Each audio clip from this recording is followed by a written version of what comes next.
नमस्कार दोस्तों, मैं हूं राजीव और आप देख रहे हैं माई एज क्लासेस।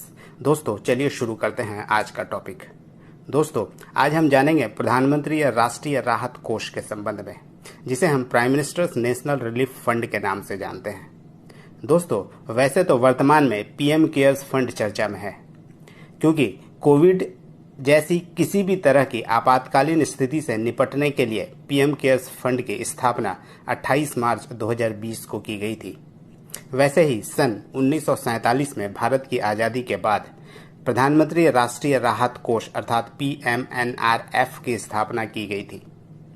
उस वक्त लाखों शरणार्थी विस्थापित हुए पाकिस्तान से भारत आने वालों की संख्या लाखों में थी और उन्हें कई प्रकार की मदद की आवश्यकता थी।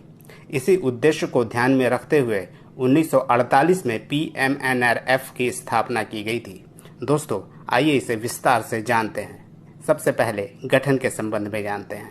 दोस्तों 1947 में भारत की आज़ादी के बाद पाकिस्तान से विस्थापित लोगों की मदद करने के लिए जनवरी 1948 में तत्कालीन प्रधानमंत्री पंडित जवाहरलाल नेहरू की अपील पर जनता के अंशदान से PMNRF की स्थापना की गई थी।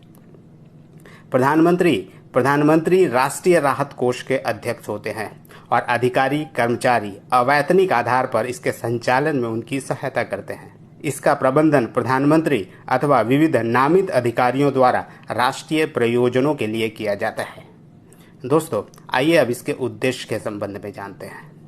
PMNRF की धनराशि का इस्तेमाल अब प्रमुखतया बाढ़, चक्रवात और भूकंप आदि जैसी प्राकृतिक आपदाओं में मारे गए लोगों के परिजनों तथा बड़ी दुर्घटनाओं एवं दंगों के पीड़ितों को तत्काल राहत पहुंचाने के लिए किया जाता है तथा इसके अतिरिक्त हृदय शल्य चिकित्सा, गुर्दा प्रत्यारोपण, कैंसर आदि के उपचार के लिए भी इस कोष से सहायता दी जाती है।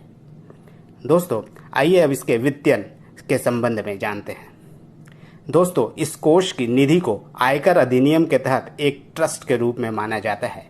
यह कोष केवल जनता के अंशदान से बना है और इसे कोई भी बजटीय सहायता प्राप्त नहीं है। कोष से धनराशि प्रधानमंत्री के अनुमोदन से ही वितरित की जाती है।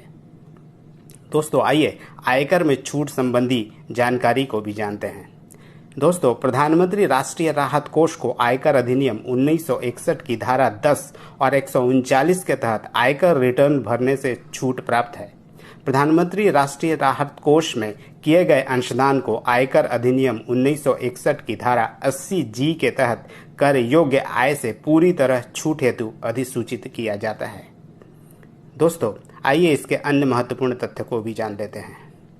दोस्तों प्रधानमंत्री राष्ट्रीय राहत कोष में किसी व्यक्ति और संस्था से केवल स्वैच्छिक अंशदान ही स्वीकार किए जाते हैं।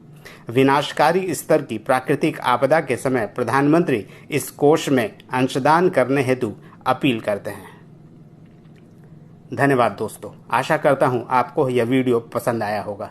अगर आपको यह वीडियो पसंद आया तो आप इसे लाइक करें व अधिक से अधिक शेयर करें। साथ ही सब्सक्राइब करना ना भूलें ताकि मेरी हर नई वीडियो का नोटिफिकेशन आपको तुरंत प्राप्त हो सके। धन्यवाद दोस्तों। तो फिर मिलते हैं अगले दिन किसी नए टॉपिक के साथ। धन्यवाद दोस्तों।